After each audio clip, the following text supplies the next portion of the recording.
پاک پتن سے رپورٹ کر رہے ہیں حسن بخاری۔ محکمہ اوقاف پاک پتن زون کے زیر اہتمام زونل سیرت النبی صلی اللہ علیہ وآلہ وسلم کانفرنس کا انعقاد۔ معاشرے کی اخلاقیات، اصلاح و تربیت سیرت النبی صلی اللہ علیہ وآلہ وسلم کی روشنی میں کے عنوان سے کیا گیا، جس کی صدارت مذہبی شخصیت پیر خواجہ معروف کرکی نے کی۔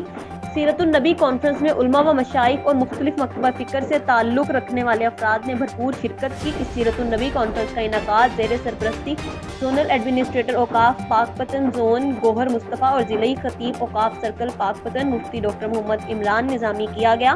مقررین نے معاشرے کی اخلاقیات، اصلاح و تربیت سیرت النبی صلی اللہ علیہ وآلہ وسلم کی روشنی میں کے عنوان پر سیر حاصل گفتگو کی۔ اس موقع پر زونل ایڈمنسٹریٹر اوقاف گوہر مصطفیٰ نے خطبہ استقبالیہ میں کہا کہ حضور نبی کریم صلی اللہ علیہ وآلہ وسلم کی زندگی ہمارے لیے بہترین نمونہ ہے۔ آپ کی تعلیمات پر عمل کر کے دنیا اور آخرت میں کامیاب ہو سکتے ہیں۔ مفتی ڈاکٹر محمد عمران نظامی نے گفتگو کرتے ہوئے کہا کہ حضور نبی کریم صلی اللہ علیہ وآلہ وسلم کے اسوہ حسنہ پر عمل کر کے معاشرے کی اخلاقی اصلاح و تربیت ممکن ہے۔ زونل سیرت النبی صلی اللہ علیہ وآلہ وسلم پاک پتن زون محکمہ اوقاف کے ملازمین و عملہ مذہبی امور نے سیرت النبی صلی اللہ علیہ وآلہ وسلم کانفرنس میں بھرپور شرکت کی۔ مینیجر اوقاف سرکل پاک پتن محمد عقیل اور ذوالقرنین خالد صابری نے زونل سیرت النبی صلی اللہ علیہ وآلہ وسلم کانفرنس کے انتظامات کی نگرانی کی۔ آخر میں خواجہ معروف کرکی نے ملک کی سلامتی و بقا اور محکمہ اوقاف کی فلاح و بہبود کے لیے خصوصی دعا کی۔